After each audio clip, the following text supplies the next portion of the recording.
I will make you and your daughter happy. Believing those words, I remarried with a younger husband. However, he didn't keep his promises and didn't treat me and my daughter well. One day, my daughter was rushed to the emergency room after an accident. I hurriedly contacted my husband. "Come to the hospital quickly." I pleaded desperately, but my husband refused. It's the middle of my mom's birthday party. I don't care about someone else's kid. With those words, my husband hung up the phone, but this incident changed his fate. The next day, he lost everything. My name is Abigail Martin, and I'm 35 years old. I'm a hard-working office worker. My family consists of my husband, Cameron, who is 5 years younger, and my 7-year-old daughter, Amy. I have been married to Cameron for almost 2 years now. Some might have noticed the discrepancy between the years of marriage and my daughter's age. Actually, Cameron and I remarried. There is no blood relation between Amy and Cameron. Amy was a child from my previous husband. My ex-husband was a kind person who cherished both me and Amy dearly. However, he suddenly passed away in a traffic accident. After my ex-husband's death, I couldn't recover from the shock for a while. If Amy hadn't been there, I might have impulsively followed after my ex-husband. My parents and my older brother's family supported me while I was feeling overwhelmed. Finally, when I had managed to pull myself together, I met someone through work-related connections, and he confessed his feelings to me. Abigail, I really like you. Please, consider dating me with marriage in mind. I was quite surprised by his confession. Cameron is a bright and sociable person who can talk freely without hesitation. I liked him too, but I never thought he would confess to me. At first, I rejected his confession. However, Cameron, who has a somewhat unreliable aspect, tickles my maternal instincts and makes me feel like I can't leave him alone. However, he's 5 years younger than me, and I have a daughter, so he wasn't a romantic prospect. But Cameron didn't give up. I'm the type who gets along well with kids. I am confident that I will be a good father to Amy. I will definitely make you and Amy happy. Cameron's desperate demeanor made my heart waver. I had been worried for some time that Amy might need a new father, so as an experiment I introduced Cameron to my then 5-year-old daughter. And Cameron happily played tag and gave piggyback rides, which delighted her immensely. Amy also quickly became fond of Cameron. Maybe this person can heal the loneliness of losing my husband. With that thought in mind, I decided to remarry Cameron. However, there were also concerns. It was about the relationship between Cameron and his mother. He apparently lost his father at a young age and was raised by a single mother. That's why he comforted Amy, who felt down about losing her father, by saying, I understand how you feel. Previously, Cameron had awkwardly expressed this to me. I'm truly grateful to my mom who raised me single-handedly. I feel like I have to cherish her. If you only hear that much, you'd probably consider it a heartwarming tale of filial devotion. However, I felt uneasy about those words. After all, when Cameron is in front of his mother, he behaves like a spoiled child. He sticks to her side, always smiling. His mother also dotes on him. On the other hand, he is quite cold towards me and Amy. It seems that my mother-in-law is dissatisfied with the fact that I am older and that Amy is a stepchild. I overheard my mother-in-law murmuring during the pre-wedding introductions. Cameron could have found a better partner. And it made me feel disheartened. I was concerned about my mother-in-law, but it's not like I'm living with her or anything. I thought Cameron would prioritize our family after we got married. That's what I believed. However, my expectations were completely betrayed. After marriage, Cameron revealed his lazy nature. Despite both of us working, he didn't lift a finger and left everything to me. While he would help if I asked, he'd grumble things like, I'm tired. Or, Isn't housework the wife's duty? Even though Amy is still young, she voluntarily helps with household chores. Moreover, he hardly spends time with Amy after our marriage. He just stays at home playing games on weekends. Or worse, he watches boat racing on his computer and gambles while doing so. Even when Amy asks him to play, he responds coldly with, I'm busy right now. Or, Go play with Mom. Amy, who used to be fond of Cameron, gradually began to distance herself from him. Furthermore, he has a habit of reckless spending and can't manage his money wisely. He quickly spends his salary on things like gaming, gambling, or drinking out. The money left for household expenses is minimal. On the other hand, I've been diligently saving money for my daughter's future. Since Cameron isn't reliable, I'm the only one who can leave money for my daughter. Additionally, Cameron is extremely picky about food, like a child. He refuses to eat any vegetables, only consuming fish and meat. Even if I finally chop vegetables and incorporate them into dishes, he simply pushes them away. With Amy going through her growth spurt and considering the family's nutrition, I can't just serve Cameron's favorite meat all the time. When we argue about this, Cameron immediately storms off to his parents' house. It's unbelievable that he still sulks over such trivial matters like a child. I was utterly astounded by his immature behavior. One day, a few hours after Cameron headed to his parents' house, I received a call from my mother-in-law. Instead of standing up for me, she ended up defending Cameron. It seems that Cameron values me, his mother, more than his wife. He even prefers my cooking. For someone like Cameron, who is in his prime working years, meat and fish are more important than vegetables. I don't eat vegetables either. Even though you're a wife, you can't even manage such basic considerations. Cameron's picky eating habits seem to stem from his mother. Maybe his mother, out of her love for her son, has always allowed Cameron to eat whatever he wants. There's a limit to being an overindulgent parent. Since our marriage, I have been fed up with Cameron doing whatever he pleased. The idea of divorce crossed my mind, but considering remarriage, I found it difficult to take that step. Looking back now, I should have kicked him out right away, but as time passed, something terrible happened when Amy turned 7. Amy loves music, so I have her attend a nearby piano class. It seems like she has a lot of friends and always seemed to be having fun. That day, because I had errands the day before and was quite busy, it seemed like we might be late for piano class.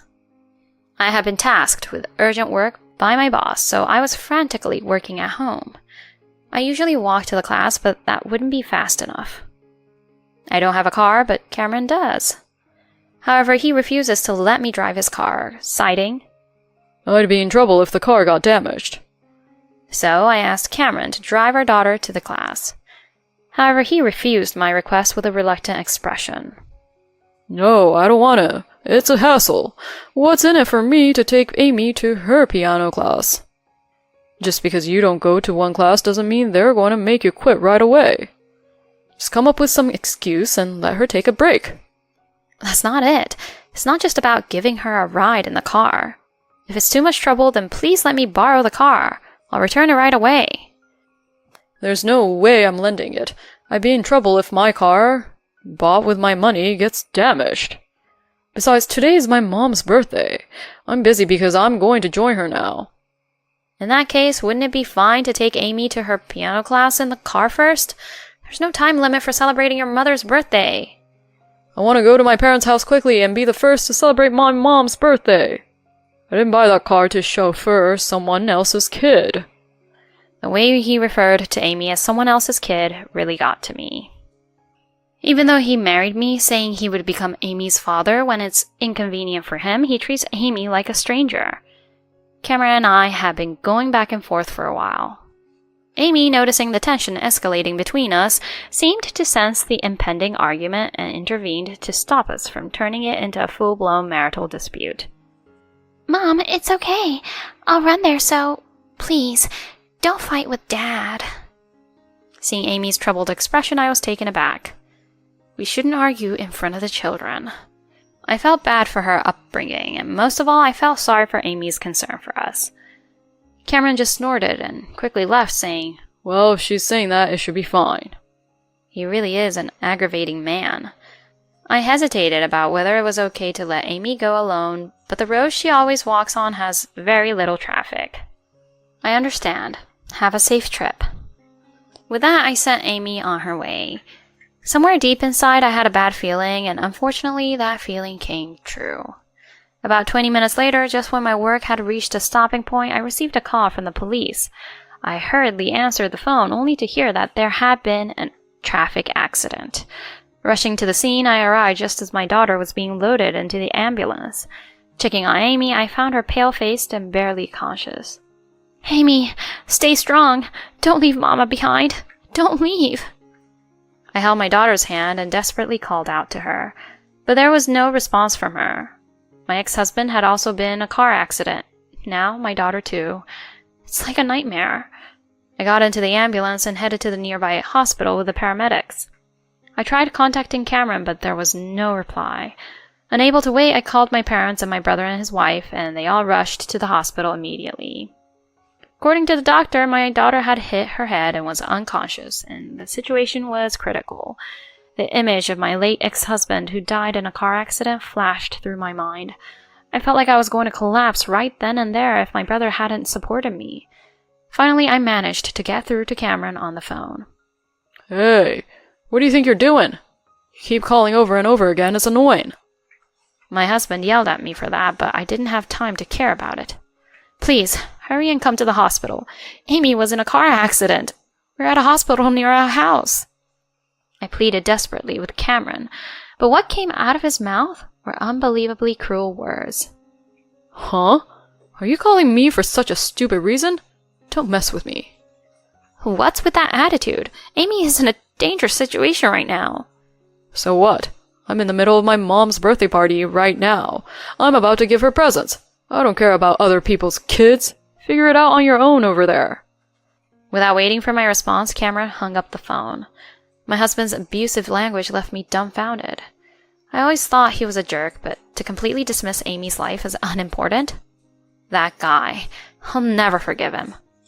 I'll show him hell. As I burned with anger like this, my brother grabbed my shoulder tightly. Suddenly I noticed that both my brother and my parents were in a furious frenzy. It's the first time I've seen them like this. Abigail, does he always treat you like this? Upon hearing my brother's words, I widened my eyes. Apparently I was in a hurry and had the phone on speaker. My husband's merciless words were heard by everyone present. My parents trembled with anger. At this point, there's no more hiding. I confessed the truth to my parents and my brother's family. They were furious, insisting, "You should divorce." Of course, that's my intention as well. How can someone utter such cruel words when Amy is in such a terrible situation? Fortunately, thanks to intensive treatment, Amy's life was saved. Her condition stabilized, and a few hours later, she was able to speak. Managing to keep Amy safe, I felt relieved. My parents and my brother's family also breathed a sigh of relief. The next day, Cameron seemed to be in high spirits, even humming a tune. But then Cameron's smile froze. Understandably, considering my parents and my brother's family were all gathered at our house. My sister-in-law was taking care of Amy at the hospital. Amidst the tense atmosphere, I took the lead and spoke up. Welcome back. Did you enjoy your mom's birthday party? Huh? Oh, well, it was okay, I guess. Even Cameron, who usually holds himself confidently, seemed to lack courage in this situation. His gaze wandered around uncomfortably. Ignoring his demeanor, I brought up the matter directly. We're getting a divorce. Sign these divorce papers quickly. Let's leave the details like asset distribution to the lawyers, okay? Cameron looked pale at my words. My brother, with a stern look, continued speaking. Cameron, I'm deeply disappointed in you. I trusted you to take care of my little sister. Looks like you're quite neglectful towards Abigail and Amy. Cameron's expression darkened further at my brother's remark. Actually, my brother is Cameron's boss at the company he works for. While my brother had shown favoritism towards Cameron because he's my husband, that's no longer an option. If my brother were to abandon him, Cameron's future career prospects would be bleak. Moreover, the house we live in belongs to my parents. My parents gave it to me as a gift to celebrate my remarriage. Aside from my daughter Amy and myself, Cameron, being an outsider regarding the residence, has no rights. If we were to divorce, he'd have to leave the house. Realizing he was in a bad situation, Cameron broke out in a cool sweat and started trembling. Suddenly, he knelt down and begged for my forgiveness. Abigail, I'm sorry. I was taking advantage of your kindness. I don't want a divorce. From now on, I'll change my ways and cherish you and Amy, so please spare me from divorce. Watching him desperately plead like that doesn't affect me at all. Rather, I just contemptuously wish he wouldn't make such a spectacle of himself. I've been trying my best to maintain a good relationship with him all this time, but he's been behaving however he likes without caring about that. He didn't even treat Amy well. And on top of everything, despite knowing about Amy's accident, he prioritized his mother's birthday party. Even I, as patient as I am, have reached my limit. I will never forgive Cameron for trying to abandon my daughter when her life was in danger, even though she's his stepdaughter. His mother, who allowed such behavior, is equally guilty, so I said this to him. What value does your kneeling have? You have neglected me, and Amy, done as you pleased. You lied when you said you would take care of us before we got married. I can't trust you even if you apologize now. Please don't say that. I'm really sorry for what I did. All you're worried about is your own position, isn't it? Anyway, I can't continue being your spouse anymore. We don't need a father who doesn't care about his own daughter who just had an accident. Never again involve yourself again with me and Amy. With that, Cameron burst into tears, begging for forgiveness. My brother, parents, and I watched him with cold eyes. After that, Cameron and I divorced. Since there was no infidelity, I didn't seek alimony. After the divorce, of course, I kicked Cameron out of the house. Word of the divorce spread at work, and Cameron was rumored to be a mama's boy and looked at with suspicion by everyone. Unable to endure such a situation, Cameron finally resigned. He returned to his parents' house, but his unhealthy habits caught up with him, and he and his mother fell ill. They're managing to get by on his mother's savings, but apparently it's almost depleted. He's also working multiple part-time jobs, but due to his illness, they don't last long. Cameron, feeling anxious about the future, begged me for reconciliation, but I firmly rejected it. Amy and I are now living a calmer life, thanks to the strong encouragement from my parents and my brother and sister-in-law. Amy, who has been discharged from the hospital, is also smiling more. I will continue to work hard to keep my daughter smiling. Thank you for watching until the end. Please like the video and subscribe to our channel. See you in the next video.